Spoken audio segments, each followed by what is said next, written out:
Chosen one, stop everything you are doing right now.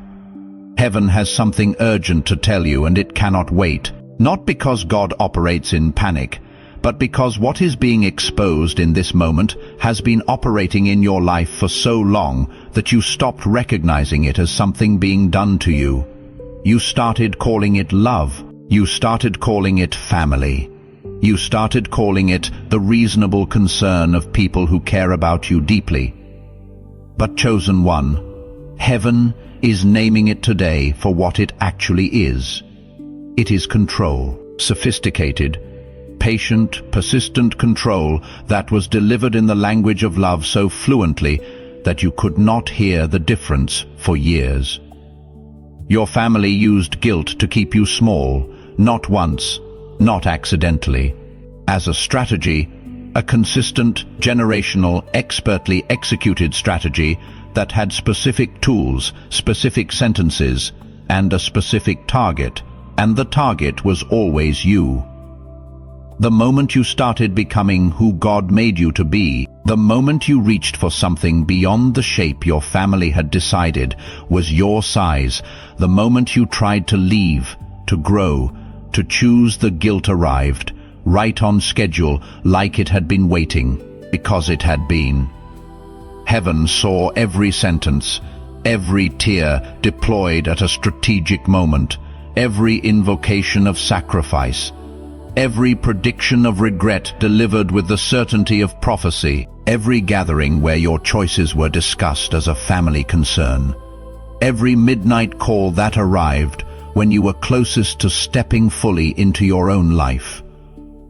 God recorded all of it, and the exposure that is coming will validate everything you have felt but been told was ingratitude. You knew something was wrong with the weight you were carrying. You felt it every time you cancelled something to manage someone's disappointment. You noticed how your decisions, your career, your relationships, your location, your entire life got filtered through the question of how your family would react. You told yourself this was love. You told yourself consideration for the people who raised you was the right thing. You told yourself that the guilt you felt every time you chose yourself was your own conscience speaking. But chosen one, that was not your conscience. That was their voice living inside your head. And heaven is evicting it today. Type 777 if you have made major decisions in your life: who to be with, where to live, what to pursue, based not on what you wanted, but on what would create the least amount of guilt with your family. Let me take you back. Chosen one, because heaven is giving me the specific details, not to blame your family without nuance, but because you need to understand that what you felt was accurate, the weight was real, the mechanism was real. And you were not imagining the way certain words delivered in certain moments had a specific and consistent effect on your choices. Heaven is showing me 4 specific scenes where the guilt was deployed. 4 moments that shaped the way you learned to move through the world carefully, always measuring the distance between what you wanted and what they would accept. Always choosing the smaller version of yourself to keep the peace. The first scene happened when you had something exciting to tell them. Maybe it was a job offer in another city. Maybe it was a relationship they had not chosen for you. Maybe it was a decision about your education, your money, your time, something that was genuinely good for you, aligned with who you were, the kind of thing you had worked toward and prayed for. You came to them with it, and instead of celebrating with you, instead of saying, "That is wonderful. We are so proud of you," they went quiet first, and then they said something like, "Of course we support you. But have you thought about what this means for the family?"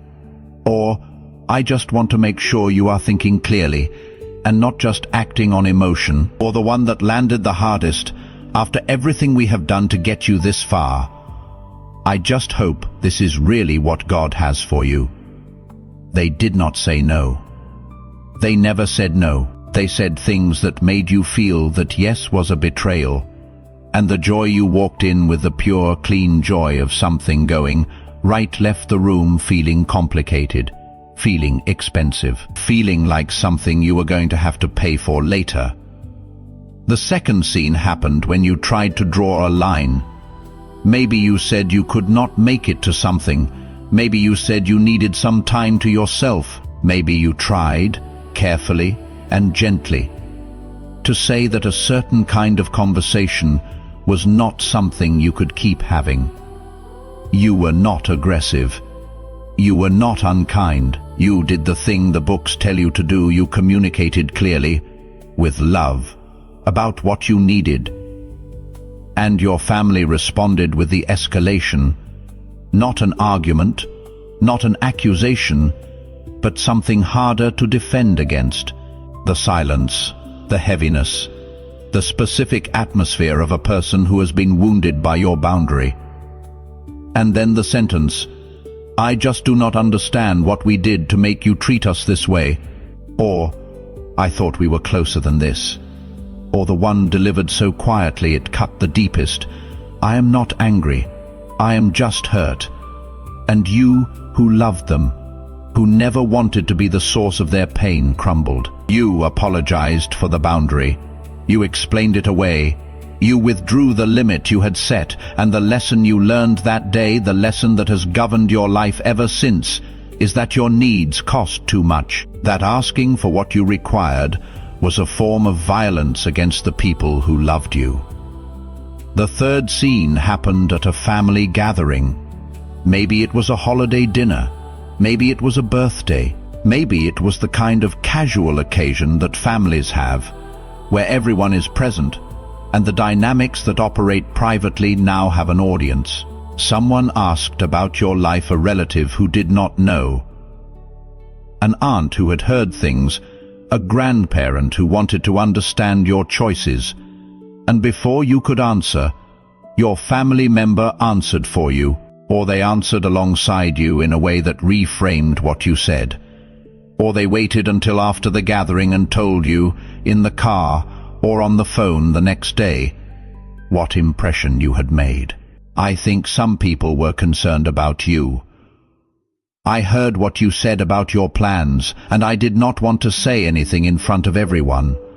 But I need you to know I am worried.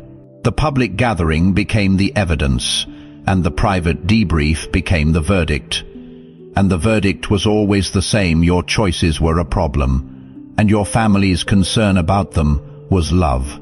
The fourth scene is not a single moment, it is an accumulation. It is every time you are on the verge of something, on the verge of leaving, of choosing, of stepping fully into your own life, and the phone rang, or the health crisis emerged, or the family need materialized exactly at the moment when your own need was finally, for once, being prioritized. You cannot prove it was calculated. Maybe it was not, but the timing was consistent enough, and the effect was consistent enough, that over years you developed a reflex, a preemptive guilt, before any major decision, before any significant choice. Before you even fully formed the thought of what you wanted, the imagined voice of your family's disappointment arrived first, and it shaped your decision before you made it. Chosen one, that is not conscience. That is a family that got inside your head so thoroughly that they did not even need to be present to manage your choices. They were managing them from a distance through the architecture they had built inside you.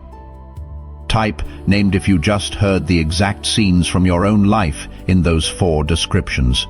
Now, before I tell you why your family did this, before I show you the specific tactics they used and what heaven is doing to dismantle them, I need you to understand something about the work that goes into this message. Because, chosen one, what you are hearing is not content creation. This is a prophetic word that came through hours of pressing into God's presence, through prayer, through fasting, through spiritual warfare on behalf of the people who would receive it. Every pattern I am naming, every validation you are feeling right now, Every sentence that has made you think I am describing your specific family, it came from heaven. I do not write these. I steward them. And the reason you feel the presence of God moving through these words is because this message was birthed in the secret place. If this word is touching something that has been untouched for years, if the weight you have been carrying is finally finding a name, there is a Ko-Fi link in the description below. Your support allows this ministry to continue reaching every person who is still performing a smaller version of themselves because their family never gave them permission to be full. It is completely optional, but if the Holy Spirit is nudging you right now, know that what you sow will be returned to you, pressed down, shaken together, and running over. Now let me tell you why your family used guilt to keep you small. Because chosen one, understanding their motivation, is the key to your healing. Not because it excuses what they did, but because it removes the heaviest part of the weight you are carrying, the part that says it was something about you that invited this. It was not. The guilt was never a reflection of your worth. It was always a reflection of their wound. Here is what heaven is revealing. It is one of 4 reasons. Some of you will recognize one. Some of you will recognize all 4. The first reason is that your freedom held up a mirror to their unlived lives. When you reached for a career they had never dared to pursue, you made their surrender visible. When you chose a relationship that was genuinely right for you, you made their settled compromise visible.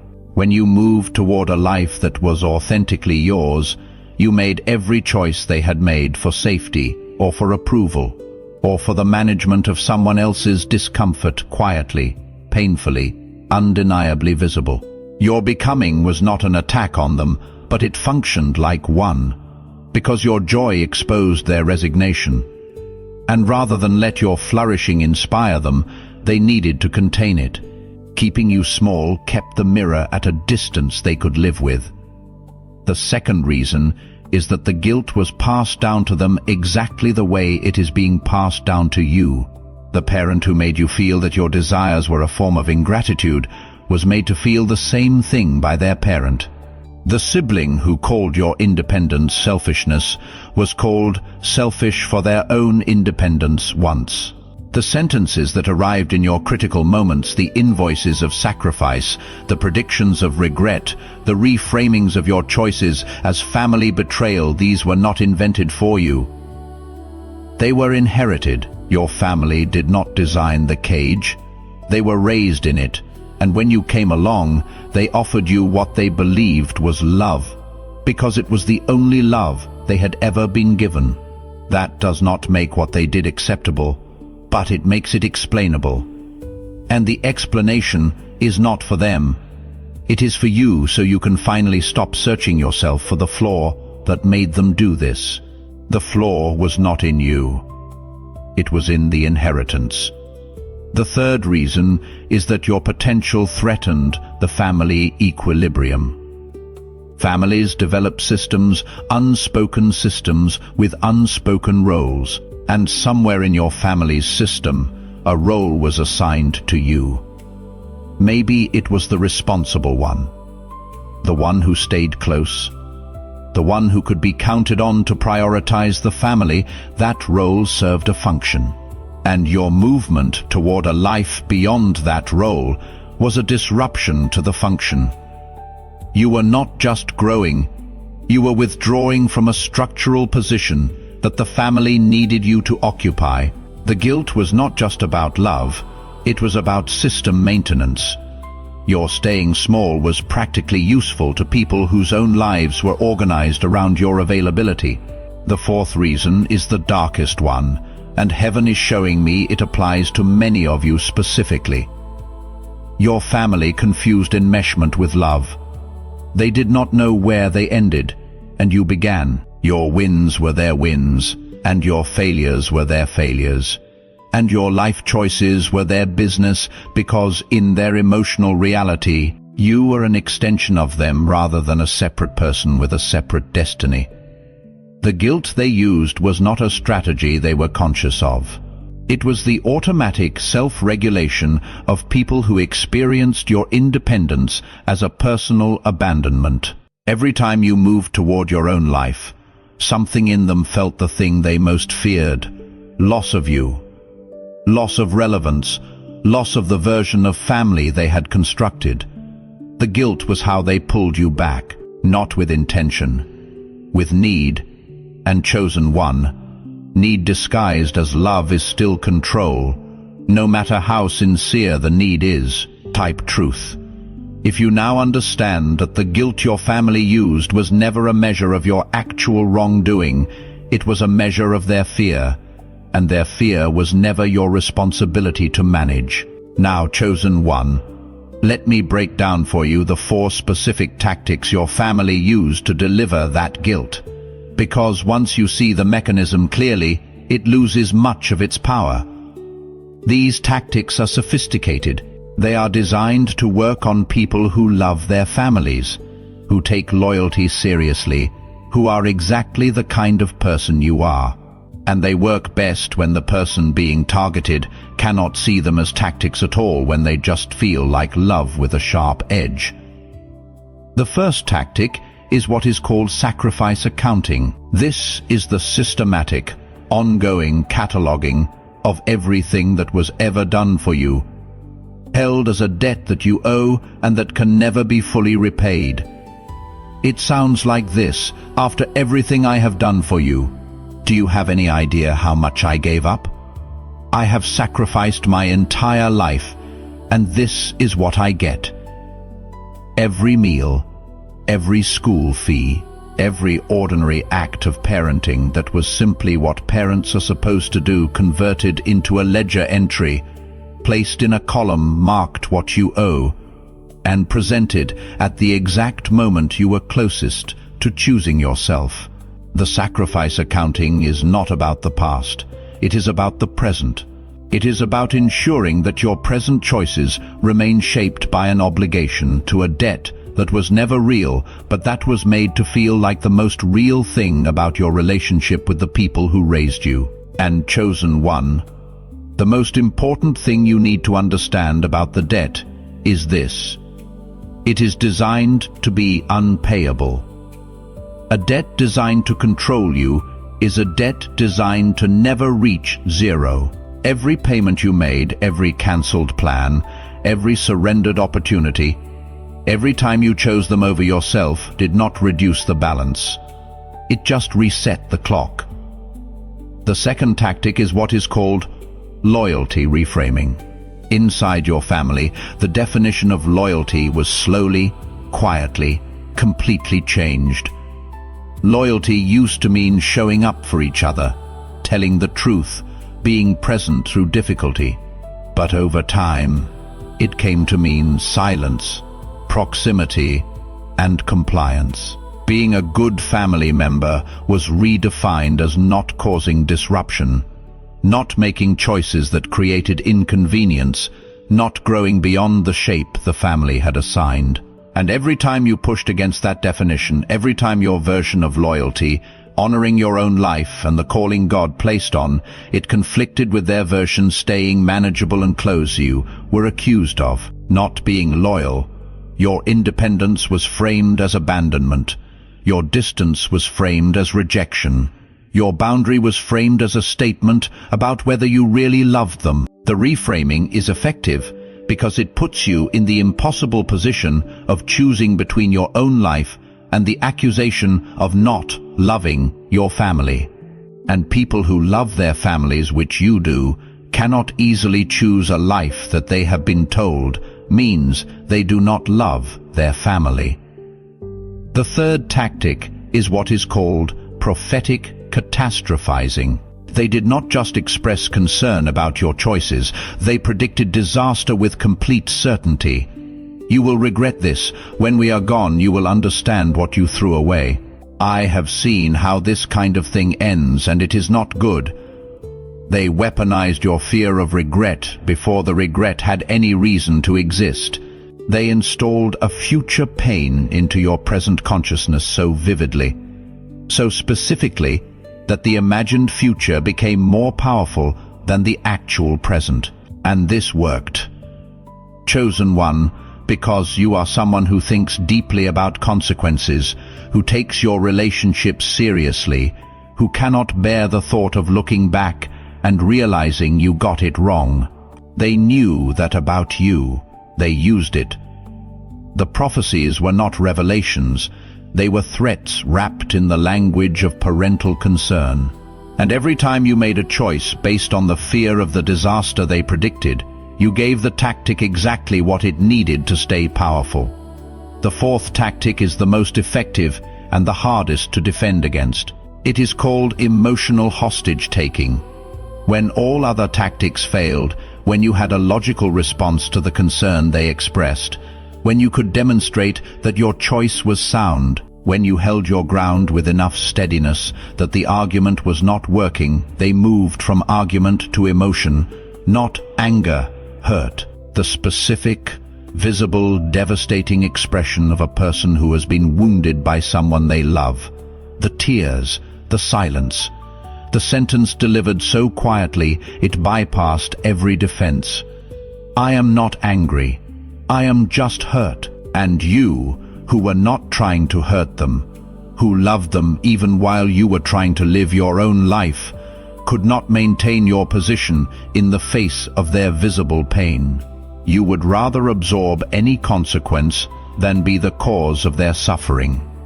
So you backed down every time, and the boundary you had stood up for returned to the ground, and the guilt reset to its default position, and the cage was just slightly smaller than before. And they did not know they were doing it. That is the cruelest part. The emotional hostage-taking was not a performance. The hurt was real.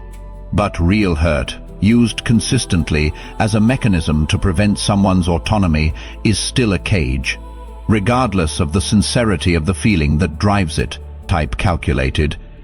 If you now see that what was done to you was not the natural overflow of a family's love, but a system inherited, self-reinforcing, and specifically designed to require your smallness in order to function. Here is what happened to you because of this system over years and decades. Your decision-making became warped around a center of gravity that was not your own flourishing but your family's emotional management. Every significant choice in your life, who to love, where to live, what to pursue, how to spend your time, passed through an invisible filter before you made it.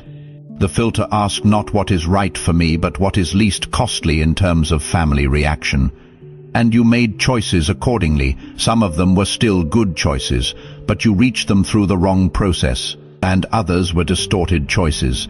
Choices that looked reasonable on the surface, but that quietly served the cage rather than the calling. You also became someone who was extraordinary at caring for others, while being genuinely unable to advocate for yourself. Because advocating for yourself in your family triggered the guilt mechanism, you learned to root your need for standing up through other people.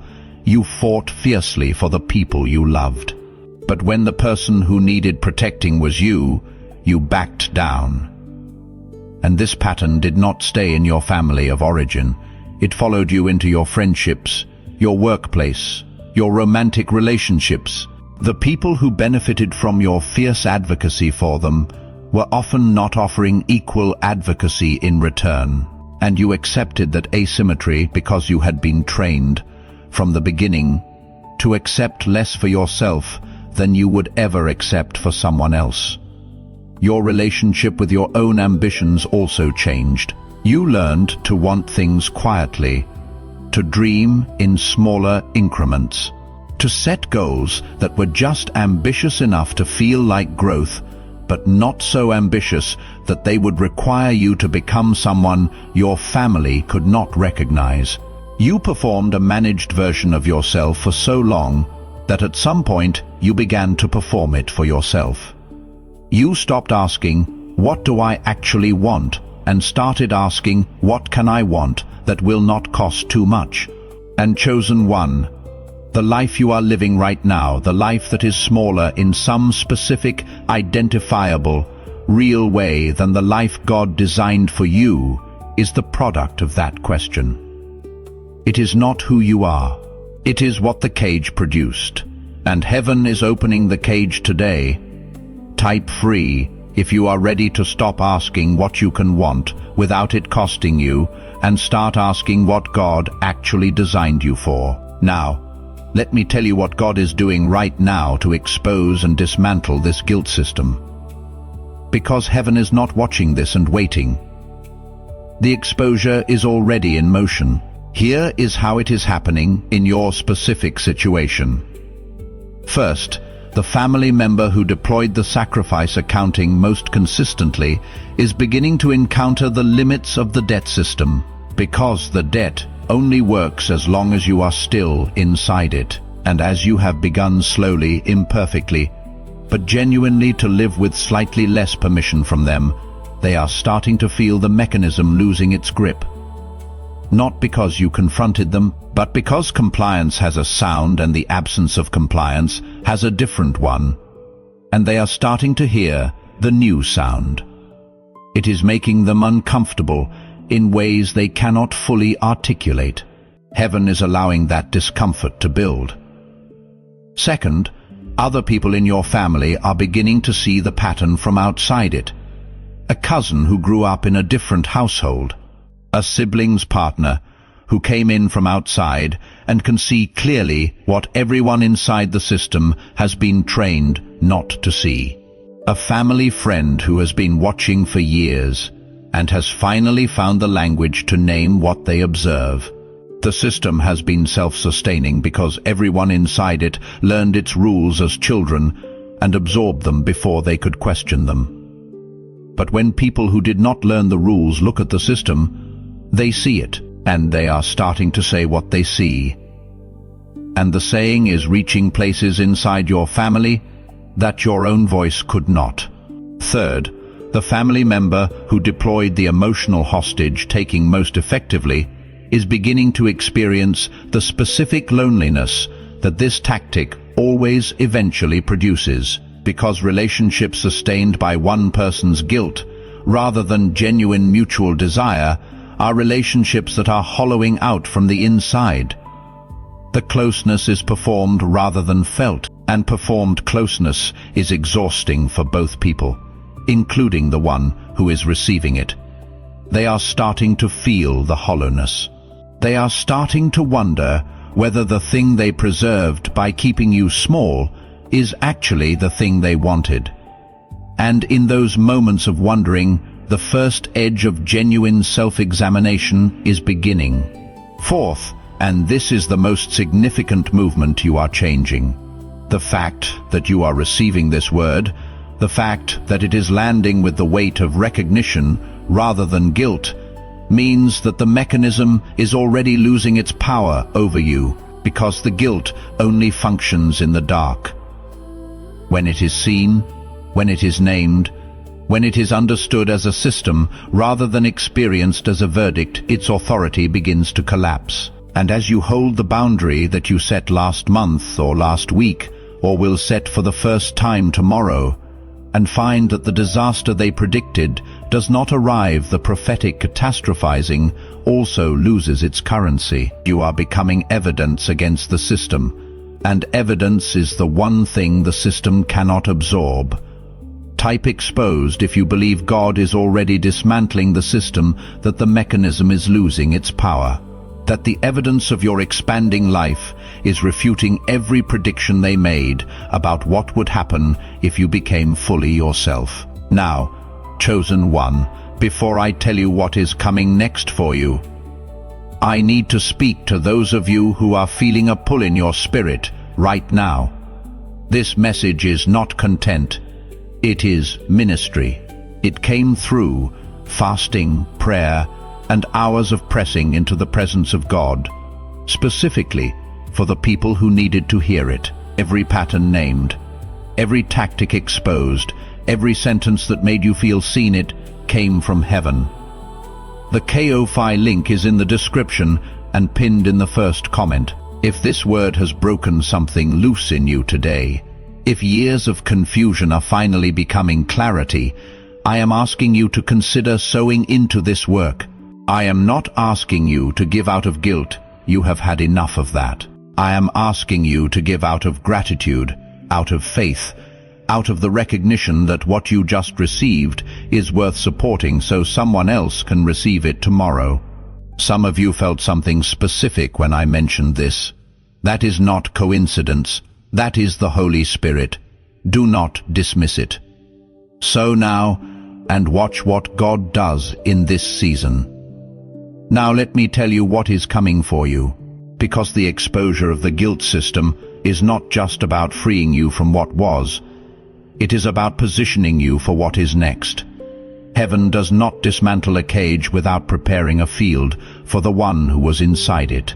Here is what is coming. You are about to experience what it feels like to make a decision without the weight of anticipatory guilt. For years, every major choice has arrived preloaded with the imagined reaction of your family, the invisible jury that sits in the back of your mind before you decide anything. That jury is being dismissed, not all at once, but as you make one choice that is genuinely yours and survive it, and find that the disaster did not arrive, and discover that the version of you that chose freely is more alive than the version that chose carefully, the jury loses a member, and then another, until one day you will make a decision and realize that you are the only one in the room. And that will feel like the first full breath you have taken in years. You are about to experience what it feels like to be celebrated for growing rather than managed for it. The spaces God is moving you into are spaces where your expansion is the point, where the people around you gain when you gain, where your breakthrough does not threaten anyone's position or expose anyone's settled choices, where the sentence "I am so proud of you" arrives without an invoice attached, where being fully yourself is not a problem to be managed but a gift that the people around you receive. You are about to experience what it feels like to have your ambitions received as legitimate rather than suspicious. For years, when you named something you wanted, a goal, a dream, a direction you felt God pulling you toward, the first response you encountered was the family's assessment of whether it was reasonable, whether it was realistic, whether it served the family's interests alongside yours. That filter is being removed. You are about to be in spaces where when you say "this is what I am building," the response is "tell me more," not "is that wise?" Not "have you thought about what this means for us?" Not "I just hope you are not making a mistake." Tell me more. What do you need? How can I help? Those words, chosen one, are going to feel like something you have never heard before, because you have not heard them, not in this form, not without a condition attached, but you are about to. You are also about to experience something in your relationship with yourself. That is the most significant blessing of all. You are about to meet the version of you that was always there, the version that was too big for the cage, the version that the mechanism was specifically designed to contain. That version has been waiting. It did not disappear while you were performing smallness. It was simply waiting for the room. And the room is opening, not gradually, now in this season, because heaven does not ration what it releases when the timing is right. And chosen one, the timing is right. You are also about to experience something in your family that you may not expect. For some of you, as you stop responding to the guilt mechanism, as you hold your ground with love but without capitulation, something is going to shift in the family dynamic. Not immediately, not without difficulty, but the system that required your smallness will begin, slowly, to reveal to the people inside it what it has cost everyone. The parent or sibling or family member who used guilt will begin to encounter you as a full person rather than as a role. And for some of them, that encounter will be the beginning of a genuine relationship rather than a managed one. Not all of them. Some will double down. Some will find a new subject for the mechanism. But some, and heaven is showing me this clearly, will step toward you in a new way.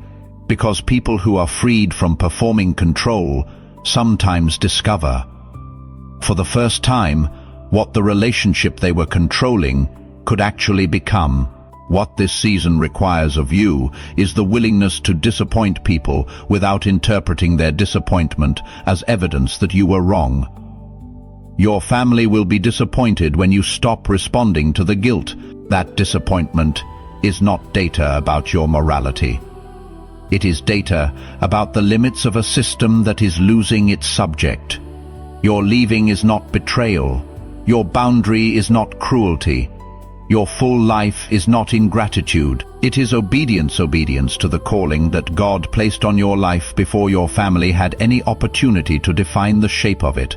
And chosen one, I need to speak very plainly about what this season also requires, because this is the part that many people skip, and it is the part that determines whether the freedom is real or just temporary. This season requires you to protect your peace. Protecting your peace means accepting that the family members who used guilt most effectively may never acknowledge that they did. They may never say, "I see that I was controlling you, and I am sorry." They may never validate the years you spent smaller than you were supposed to be. And chosen one, you do not need them to. Heaven has already validated it. What was done in secret has been seen. What was deployed in the quiet moments of your biggest decisions has been recorded in a court that does not require their confession to issue its ruling. The justice that heals, the justice that restores, the justice that actually changes the way you move through the world, that justice comes from God, not from their apology. Protecting your peace also means releasing the rehearsed conversation. You know the conversation you have been having in your head for years, where you finally say everything you have never been able to say, where they finally hear it, where the acknowledgement arrives and the weight lifts. That conversation may never happen the way you have rehearsed it. Some family members will double down when confronted. Some will find new evidence of your ingratitude in the very act of raising the issue. Some will respond with the emotional hostage taking so effectively that you end up apologizing for trying to have the conversation at all. Chosen one, the freedom does not live in that conversation. The freedom lives in the moment you stop needing it. When you can look at the system that managed you for years and say, "I see you, I name you, and I am choosing what comes next without waiting for your permission," that is when the cage door actually opens, not when they admit the cage existed. Protecting your peace means building a life where your worth is not determined by whether your family finally releases you with their blessing. The moment you have been waiting for, where they sit down with you and say, "We see now that we were wrong. We see that you deserve the full life. We give you our blessing to go and be fully yourself," that moment may never come. And chosen one, you do not need it. Heaven has already given you what they cannot. The blessing that matters has already been spoken over you by the one who designed the calling before your family had any input.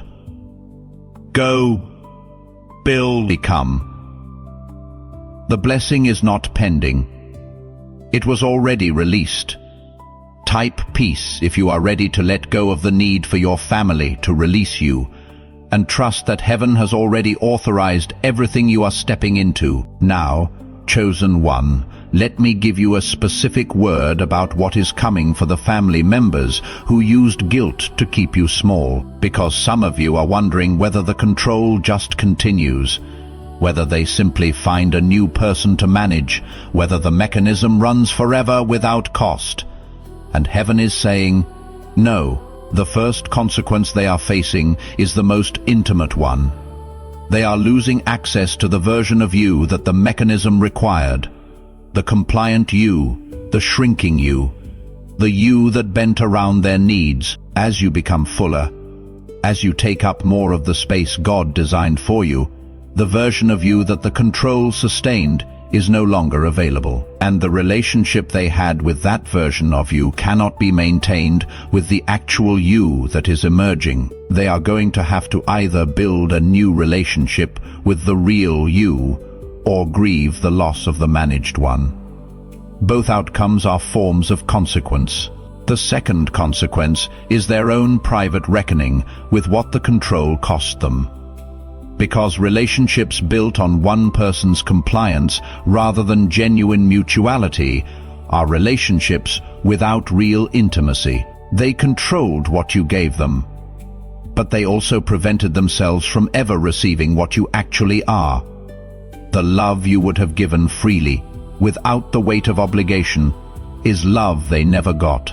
The version of you that would have showed up for them without resentment is a version they prevented from existing. They will begin to understand this. Not all of them, not all at once, but in the quiet moments, in the moments when the managed version of you has finally walked away, and what remains is the silence of what the management prevented, they will understand something about the price of the system they chose. The third consequence is the mirror. There is going to come a moment for each of them, maybe at night, maybe in a conversation with someone who sees them clearly, maybe in a life event that forces self-examination where they look at the pattern of what they did and recognize it without the protective framing of love.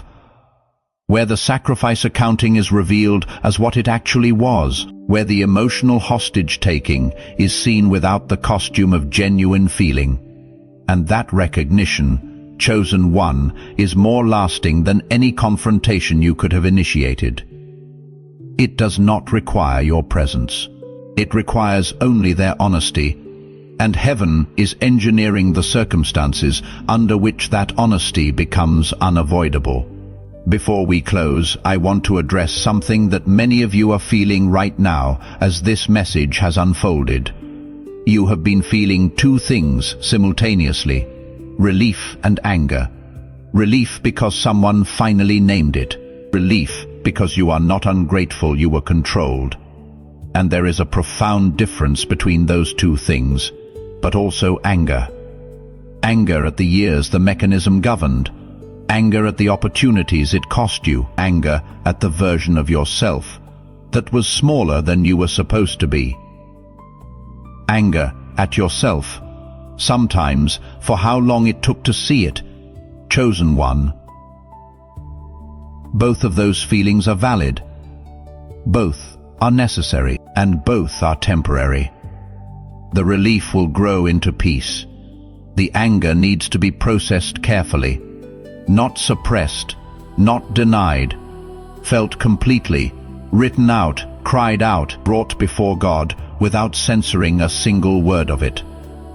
But then, when it has been honored, when it has taught you everything it came to teach, released, not because your family deserves your premature forgiveness on a timeline that serves their comfort, but because you deserve freedom, and freedom does not coexist with a resentment that requires the wound to stay open. Give the anger to God.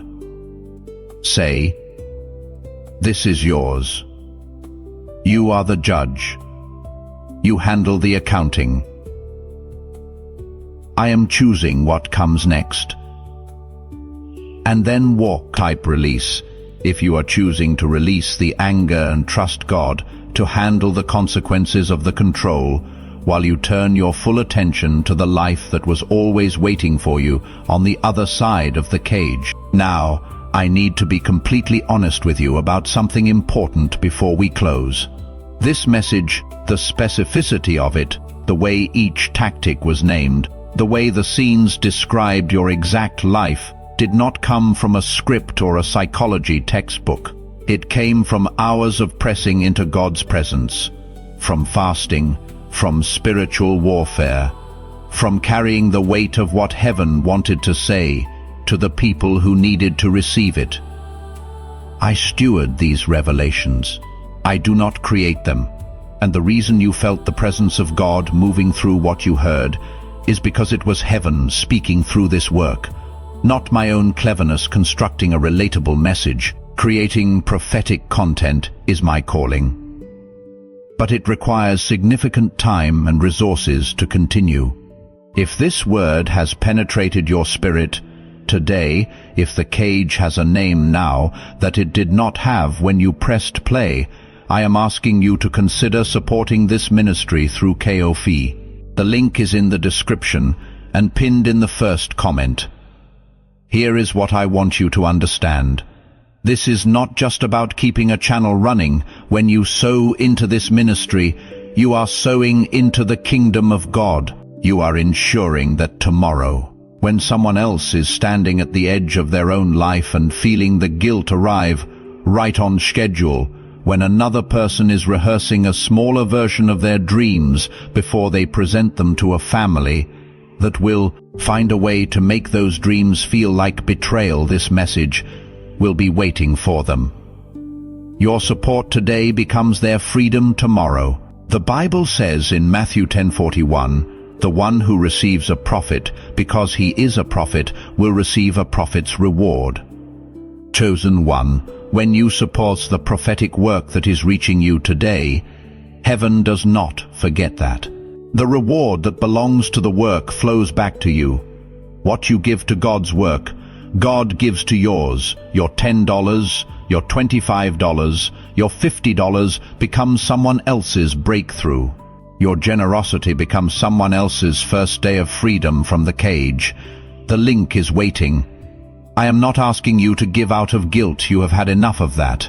I am asking you to give out of the specific gratitude of someone who just had their chains named and is beginning to understand that they can walk out of them. For everyone who has already given, who supports this ministry faithfully, or who will give today, heaven is taking note. Your name is written in a book of remembrance. Your sacrifice is being multiplied even as you hear this. And I want to speak a prophetic blessing over you right now. May every door that the guilt closed be reopened. May every season you spent performing a smaller version of yourself be redeemed with the full, unedited, God-designed life that was always waiting on the other side of the mechanism. May the years that the control stole be restored. May your family see what you have become and understand, without your having to explain it, what the cage was costing. May your name be honored in the spaces where it was diminished, and may the calling that the guilt was always trying to prevent become the most visible thing about your life, in the name of the one who designed the plans before the cage was ever built. Now, chosen one, let me speak directly about what you were not wrong about, because one of the deepest wounds this dynamic left is not the control itself, but the self-doubt the control manufactured. When your family consistently responded to your instincts as excessive, your needs as selfish, and your desires as threats to the people who loved you, you began to question whether those instincts were trustworthy, whether your needs were legitimate, whether wanting a full life was actually the ingratitude they named it. But chosen one, you were not wrong. Not about any of it. Your instinct that you were carrying something that was not yours to carry was accurate. Your feeling that the love you were being given had conditions attached that it should not have had was correct. Your sense that the guilt arrived too consistently at the wrong moments to be entirely coincidental was right. Your pain at spending years making yourself smaller to manage someone else's comfort was legitimate. Your anger at the life that did not get lived because the mechanism said it was not safe was justified. Heaven is confirming it today so that you can finally set down the weight of the question mark you have been carrying about your own desires. You were not dramatic. You were not selfish. You were not wrong. You were accurate. And the family's guilt was not God's voice. It was their fear, wearing a costume. Type confirmed. If you receive heaven's declaration that the life you wanted, the person you were becoming, the choices you were making when the guilt arrived were right. They were from God, and the guilt was not. Scripture tells us in Jeremiah 29:11, "For I know the plans I have for you, declares the Lord, plans to prosper you and not to harm you, plans to give you hope and a future." Chosen one. Those plans do not have your smallness built into them. They do not have the cage as a prerequisite. They do not require your family's approval before they can proceed. They have always required your fullness, your full willingness to become who God made you to be without apologizing for the size of it. The plans were there before the guilt arrived. They will be there after the guilt is gone. And this is the season in which you finally step into them. Your vindication is not coming. It is here. The life that the mechanism was preventing is being released. The version of you that was managed into smallness is being replaced by the version God designed, the one that is the actual size of the calling, not the size of the cage. And neither the sacrifice accounting, nor the loyalty reframing, nor the prophetic catastrophizing, nor the emotional hostage-taking can follow you into what is next. Those tactics require your compliance to function, and your compliance, chosen one, is no longer available. I want to speak a prophetic blessing over you before you go. May every door that the guilt closed be reopened. May every opportunity that the mechanism prevented be restored with interest. May every relationship that the control distorted be given the chance to become what it was always supposed to be: genuine, free, and mutual. May the years the guilt stole be redeemed. May the version of you that was managed into smallness step fully, finally, irreversibly into the size God designed. May the cage have no power over your next decision, or your next boundary, or your next choice to live fully in the calling that was placed on you before your family had any input. That blessing is yours. In the name of the one who designed the plans that are now finally fully yours to walk into. Chosen one. Last thing before you go.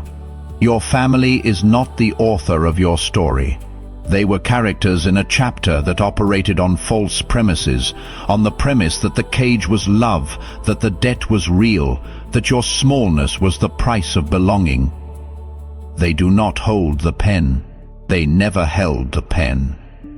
The pen of your story is in the hands of the one who wrote the plans before your family ever had the chance to write the rules.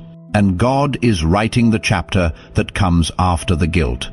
The chapter in which you are full-sized, free-moving, and living in the specific, detailed, God-designed life that the mechanism was always trying to prevent. That chapter does not require your family's blessing to begin. It does not require the cage to be formally dismantled. It requires only that you step, and chosen one, you are already stepping. You have been stepping toward this your entire life. Heaven has been waiting for you to arrive at exactly this moment, and you are here. If this word confirms something God has been stirring in your spirit, write Amen in the comments right now. Something shifts in the atmosphere when you declare it.